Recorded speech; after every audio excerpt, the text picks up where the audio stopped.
نکاح عورت کی عزت ہے, وقار ہے, مان ہے, رسپیکٹ ہے اور اس کا معاشرے میں تحفظ ہے. نکاح صرف اسلامی نکاح نہیں میں کہہ رہا, عیسائی سوسائٹی کا جو نکاح یا میرج کانٹریکٹ کہہ لیں, ہندو سوسائٹی کا کہہ لیں, وہ اسے معاشرے میں ایک رسپیکٹ دیتا ہے, اسے ایک ویلیو دیتا ہے اور ایک خاندان کی اکائی بناتا ہے. اب میں آپ کے پروگرامز میں کئی دفعہ بتا چکا ہوں کہ خاندان, ہمارے فیملی سسٹم جو ہے ہمارا, یہ معاشرے کی اکائی ہے. ہمارا دشمن اسی اکائی کو تو ختم کرنا چاہتا ہے. تو اس نے ڈائریکٹ جو ہے ہٹ کیا آپ کے فیملی سسٹم کے اوپر. کیا وہ یہ نہیں جانتی کہ مذہب کیا ہے, دین کیا ہے, ریلیجن کیا ہے, حتیٰ کہ کسی بھی آسمانی ریلیجن کی آپ بات کر لیں, she is playing in their hands. آپ اس کا آغاز سے دیکھ لیں, کیا اس کے باپ کی CIA کے آفیسر کے ساتھ تصاویر سامنے نہیں آئیں, آ چکی. جس طریقے سے اسے لے جایا گیا وہ آپ کے سامنے ہے. تسلیمہ نسرین, سلمان رشدی جیسے جو گستاخان رسول ہیں, ان کے ساتھ ڈفرینٹ پروگرامز کا اٹینڈ کرنا آپ کے ساتھ ہے. اسے نوبل پرائز جو دیا گیا, نوبل پرائز کی پہلے ورتھ کو سمجھ لیں آپ. ہمارے یہ لوگ سمجھتے ہیں کہ نوبل پرائز کی ورتھ یہ ہے کہ لاکھوں لوگوں کے قاتل شمون پیرس, اسرائیلی وزیر اعظم, امریکی صدر جارج بش اور مودی کو اگر امن پرائز کے لیے نامینیٹ کیا جائے, انہیں نوبل پرائز دیا جائے پیس کا, تو اس پرائز کی ورتھ آپ کے سامنے آ جاتی ہے کہ ان لوگوں کو دیا جاتا ہے جو ان کے ہاتھوں میں کھیلتے ہیں. Just 1 minute more, مجھے let me finish. Malala Yousafzai کے اس بیان کے بعد کیا ہوا, پاکستان کے ایک اخبار نے اسے اپریشیٹ کیا, بڑا نامور اخبار ہے, انگریزی اخبار ہے, اور انہوں نے کہا کہ ووگ میگزین کے سرے ورق پر اس کی تصویر آنا اتنی بڑی اچیومنٹ ہے. آپ کہتے ہیں ڈاٹر آف دا ایسٹ, میں کہتا ہوں beloved of the west. Basically she is beloved of the west. آپ کیوں ڈاٹر آف دا ایسٹ کہتے ہیں؟ کسی ننگے ملت, ننگے دین کو آپ کیسے یہ کہہ سکتے ہیں؟ 3 پاکستان کے ٹاپ مراسیوں نے اس کے ساتھ سٹینڈ لیا ہے. جو مراسی ہے نا ٹاپ, جو بھی انہیں آپ کہتے ہیں مجھے نہیں پتا, میں انہیں اپنی زبان میں یہی کہتا ہوں. اینالسٹ نہیں, مراسی گانے بجانے والے اور وہ سارے جو ہیں, جو بھی وہ لوگ جو انہوں نے اسے کہا ہے, انہوں نے کہا بھی اسٹینڈ ود ہر. کس چیز کے ساتھ اس کے اسٹینڈ کرتے ہیں؟ اس لیے کہ آپ کی سوسائٹی کو بریک کرنا چاہتی ہے. آپ اس کی کتاب دیکھ لیں آئے ملالہ, کیا اس کے اندر پاکستان کے خلاف, قائد اعظم کے خلاف, اسلامی شاعر کے خلاف, حجاب کے خلاف, داڑھی کے خلاف, ہر اس چیز کے خلاف جس کا تعلق اسلام کے ساتھ ہے, کیا اس نے اس کا مذاق اور مذاق نہیں اڑایا؟ اور اوپر سے وہ کہتی ہے کہ I will be next prime minister of Pakistan. آپ کے سامنے یہ بھی اس کی سٹیٹمنٹ موجود ہے. یہ اس لیے موجود ہے کہ جو لوگ اسے یوز کر رہے ہیں, یعنی کہ برین کسی اور کے آپ یہ کہنا چاہ رہے ہیں. جی, تو جو لوگ اسے یوز کر رہے ہیں انہوں نے اسے ڈریم بتایا ہوا ہے کہ جب آپ ان تمام اقدامات کو پورا کرو گی تو یہ سیٹ آپ کی ہوگی, اور that's why she's playing in their hands. اچھا ڈاکٹر طاہرہ رباب صاحبہ, ہم چلیں یہ ساری دوسری پرانی باتوں میں نہیں جاتے, لیکن یہ جو سٹیٹمنٹ سامنے آئے, مجھے بھی اس کو 2 3 4 بار دیکھنا پڑا کہ شاید مجھے کہیں پر سمجھنے میں تھوڑی سی غلطی ہو رہی ہے یا شاید کوئی اور رخ ہو. میں نے کوشش کی کہ میں اس میں نکالوں. آپ نے جب یہ سٹیٹمنٹ دیکھی سو آپ کو کیا اس سے میسج ملا؟ جب میں نے یہ سٹیٹمنٹ دیکھی تو مجھے ایک دم سے دیٹ واز ویری شاکنگ کہ واٹ از دس ایکچولی. تو شاکنگ تھا کہ بیکاز ان اینی کیس, جیسے ڈاکٹر صاحب نے بات کی ہے نا کہ شادی جو ہے, چاہے میں کہتی ہوں میں باہر رہ کے آئی ہوں, مجھے پتہ ہے وہاں پہ کیا سچویشنز, وہاں کی لڑکی یا لڑکے کی بھی الٹیمیٹ جو ڈیمانڈ آف ریلیشن شپ ہے نا, وہ یہ نہیں ہے کہ ہم جب تک زندہ ہیں ہم پارٹنرشپ میں ہی رہیں. ہم رہ ساتھ اس لیے رہیں کہ ہم. ویلکم بیک جناب, پروگرام میں خوش آمدید کہتے ہیں. اچھا ڈاکٹر طاہرہ رباب صاحبہ, ہم بریک سے پہلے بات کر رہے تھے کہ جو ملالہ یوسفزئی کا جو اسٹیٹمنٹ سامنے آیا ہے, کس طرف اشارہ کیا ہے انہوں نے؟ میرے خیال میں تو جو اشارہ ہے آف کورس وہ ایک اوپن ریلیشن شپ کی جو ہے وہ بات ہو رہی ہے, جس میں آپ یعنی الٹیمیٹلی اگر ہم ویسٹ کی بات کریں تو ویسٹ میں اس طرح کے ریلیشن شپس بہت کامن ہیں, جس میں پارٹنرشپ لوگوں کی جو ہے وہ ہوتی ہے اور وہ they live longer, but ultimately اس پارٹنرشپ کا گول بھی شادی ہے. شادی ہے, اٹس ناٹ کہ وہ پارٹنرشپ جی ٹیمپریری. مگر ملالہ یوسفزئی جو ہیں, جس ملک کے بارے میں بات کر رہی ہیں, جس کلچر کے بارے میں بات کر رہی ہیں, اور جس جگہ کے بارے میں وہ یورپ میں بیٹھے ہوئے بیان دے رہی ہیں, she needs to think of it کہ وہ کن لوگوں کے بارے میں بات کر رہی ہیں, کس کلچر کے بارے میں بات کر رہی ہیں.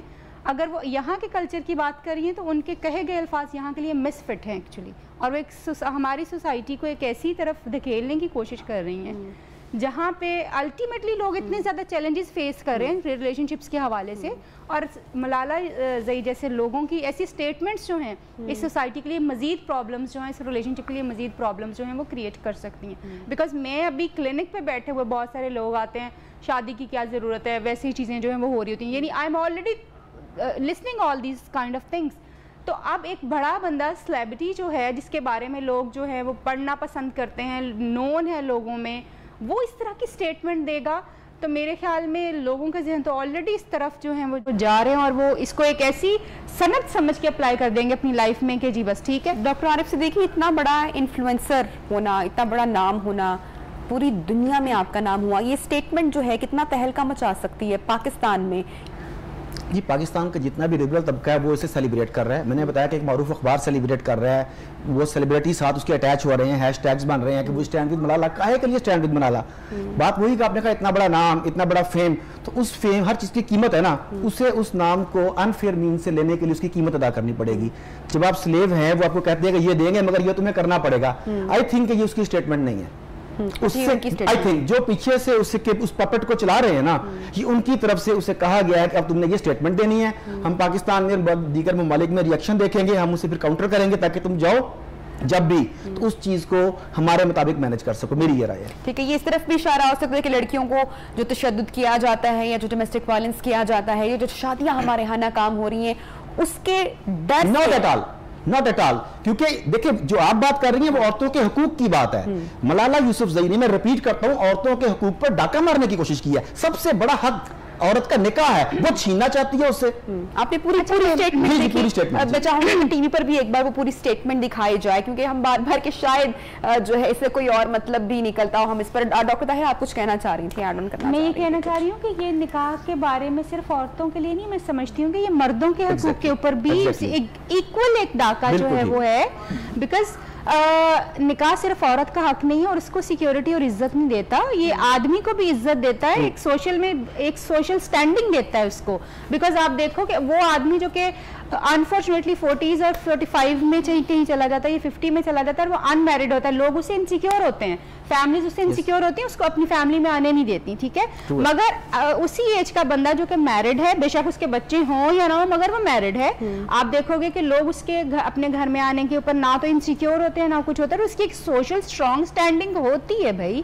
اور جب ہمارے یہاں پہ نکاح کو ایک عزت کی چیز سمجھا جاتا ہے, ایک لیجیٹیمیٹ ریلیشن شپ سمجھا جاتا ہے, تو ابھی بھی اور آج سے 100 سال بعد بھی یہی چیزیں ہوں گی. بیکاز نکاح ایک ایسا اسٹرانگ بانڈ ہے, پارٹنرشپ میں آپ وہ چیزیں نہیں برداشت کر سکتے جو آپ نکاح کے ساتھ برداشت کرتے ہیں. چھوٹی چھوٹی سی چیزیں, چھوٹے چھوٹے سے رویوں کی تبدیلیاں پارٹنرشپ میں نہیں ہوتی. پارٹنرشپ یوں شروع یوں ختم, کیونکہ آپ کو پتا ہے کہ کوئی لیجیٹیمیٹ رسپانسبلٹی نہیں ہے آپ کی, آپ کسی کو آنسریبل نہیں ہے. مگر نکاح میں آپ سوچتے ہیں کہ بھائی یہ بات جو ہے نا فیملیز کے بیچ میں بھی جائے گی, میں اس کو کیسے چھوڑ سکتا ہوں, میرے اس کے ساتھ ایک ریلیجیس آپ دونوں سے ایک سوال ہوگا, یہ جو ہماری اب نیکسٹ جنریشن ہے ڈاکٹر عارف صدیقی, ان کے لیے سب سے بڑا چیلنجنگ کیا ہونے والا ہے آنے والے وقتوں میں ریلیشن شپس کے حوالے سے؟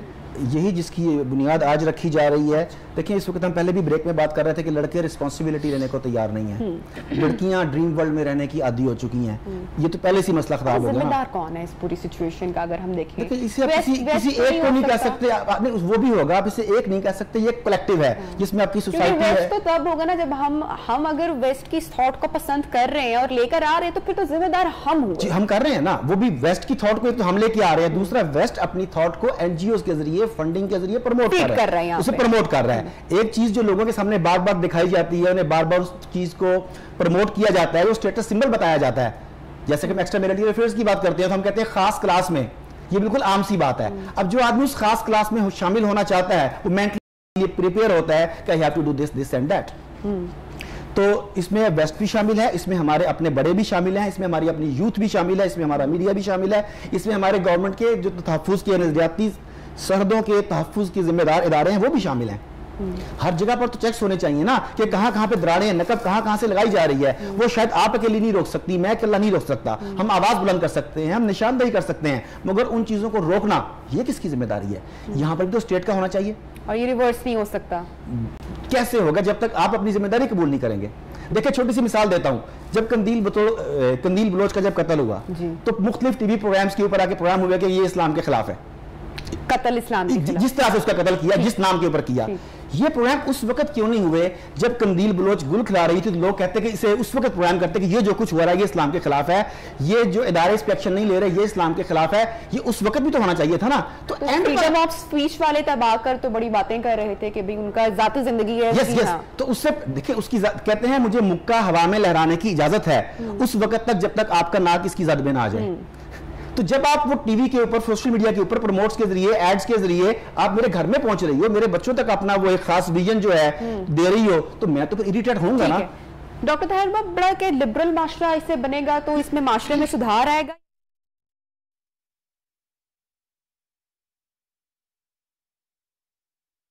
Stand against her, strongly against her, because معاشرہ آلریڈی بہت بگاڑ کی طرف ہے, اور اس طرح کی سٹیٹمنٹس ہیں اس میں بالکل ایک ایسی سچویشن پیدا کر دیں گی جس میں شاید نکاح اور پھر بچوں کا آگے جو ایک پورا وہ سلسلہ کار ہے کہ جی لیگل اور وہ ساری چیزیں جو ہیں وہ سب کچھ تباہ و برباد ہو جائے گا, اور اس میں میرا نہیں خیال کچھ بہتری آنے والی ہے. ہاں مگر میں اس میں بہتری ڈاکٹر طاہرہ رباب صاحبہ صرف تبھی آ سکتی ہے جب یہ جو لیگیسی جو ہمیں ہمارے پیرنٹس نے ٹرانسفر کی ہے, یا جو چیزیں ہم نے سیکھی ہیں, اگر یہ ہم کامیاب ہو گئے اپنے گھر میں اپنے بچوں کو ٹرانسفر کرنے میں, اگر ہم اپنے بچوں میں یہ چیز ٹرانسفر کر سکتے ہیں اور سب